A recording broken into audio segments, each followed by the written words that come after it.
సమస్త జగములు రక్షించే సకల జ్ఞానమూర్తి ఎవరింట తాను కొలువుండునో కలుగును వారికి కీర్తి సకల సంపదల మూలము సుమనోహరి లక్ష్మి శ్రీ చక్రవాసిని మాత శ్రీ విష్ణు ధర్మ పత్ని తనని నమ్మిన భక్తులకు దరిద్రమును బాపు కొలిచెడి వనితల కొంగులలో బంగారము నింపు అష్టలక్ష్ముల రూపున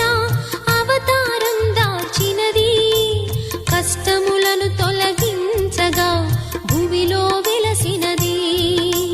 లక్ష్మీదేవి కథా శ్రీ లక్ష్మీదేవి కథా